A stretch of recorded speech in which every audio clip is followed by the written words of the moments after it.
Hello and welcome to a new lecture on computational number theory. As mentioned in the previous lecture, the purpose of this course is to go over some important number theoretic algorithms. However, as I mentioned previously, I plan to increase the level of this course as we go. So we're gonna start from the very basic level. I'm gonna just talk about some basic algorithms in computational number theory. And like one of the questions, one of the very famous questions in computational number theory is, how can I find the GCD of two numbers, right? If I give you two positive numbers and I ask you, for example, find their GCD, what's one way of doing that? This is what we're gonna address in this lecture. But before we go ahead and do that, I guess let me say a word let me say a word on the complexity of an algorithm. So I'm not planning to turn this into to a computer science course or something. So I'd rather not spend so much time on these, and I'll leave it for readers who are interested in more details about this to check some computer science course on complexity. There are plenty of these out there, so you can just check one of them and learn about this. And before we transition to talk about Euclid's algorithm, let me just say a few more words about a very famous algorithm actually in number theory. It's really worth knowing. This is what's so-called repeated squaring algorithm. So say, let me just say this real quick. It's not really very deep. It's just something nice to know. Say we're interested in computing, let's say 3 to the 11 modulo 7. We want to know what 3 to the 11 reduces to modulo 7, or more generally x to the n modulo p, for example. And we want to know what this is, right? And instead of us writing this down and computing what this 3 to the 11 is, we can basically use a very a very nice property of exponentiation. We can use repeated squaring, and by that I mean i.e. use x to the n. We can use that this is equal to, of course here assuming x is not 0 for simplicity. X to the n, it's actually, excuse me, it's 1 if n is 0, and it is x to the n over 2 squared if n is positive and even, and it's x times x to the n minus 1 over 2 squared if n is positive and odd. So despite that this might look actually a trivial thing to do, but it really reduces the number of operations.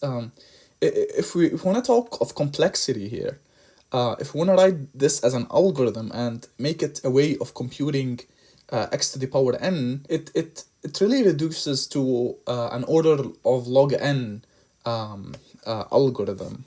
So this is an order of log n algorithm, which is really a good thing. But what makes this very nice is its application to computing something like this, computing a power modulo some prime.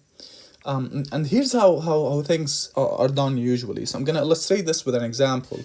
For example, let's do x to the 3 to the 13 modulo 7 for simplicity. So here's an illustration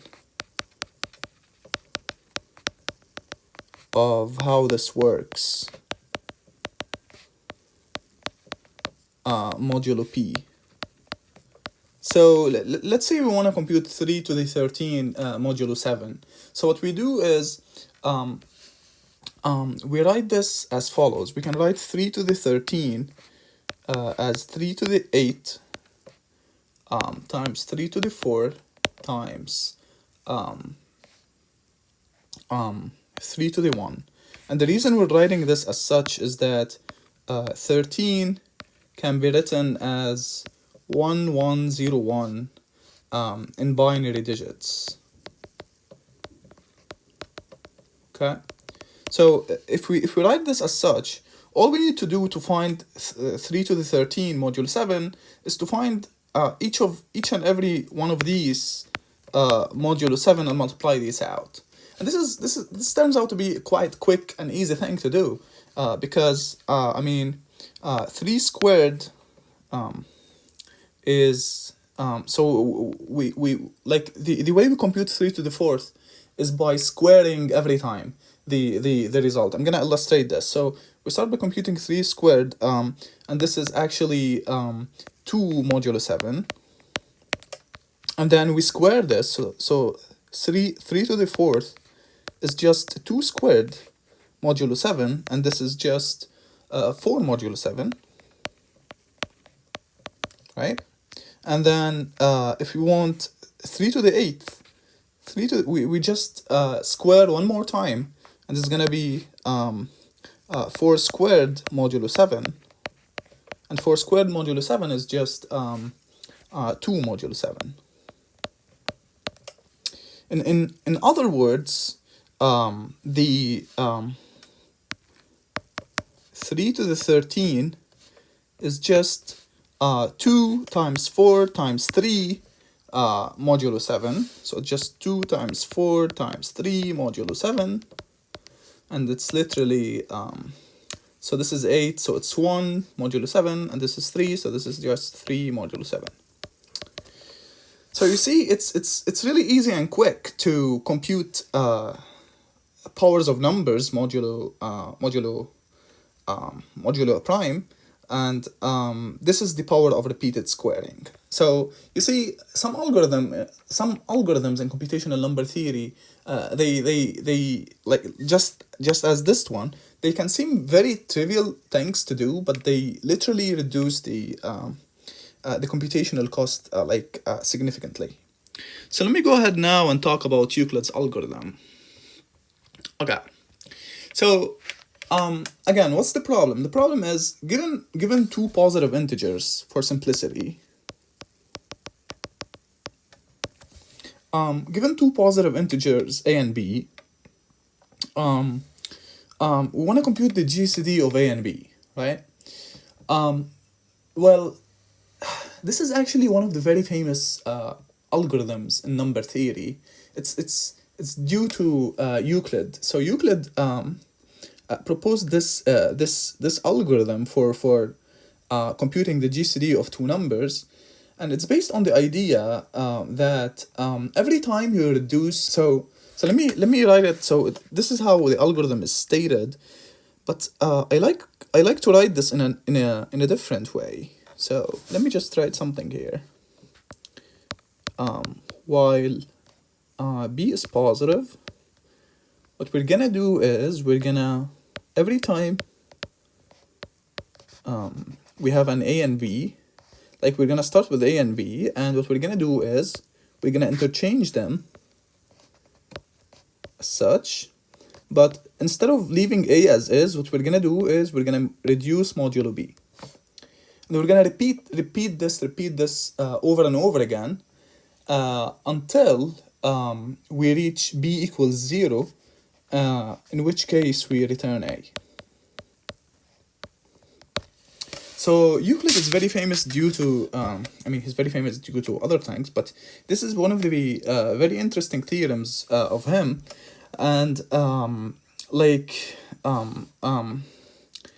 it's really a basic thing based on the idea that the GCD of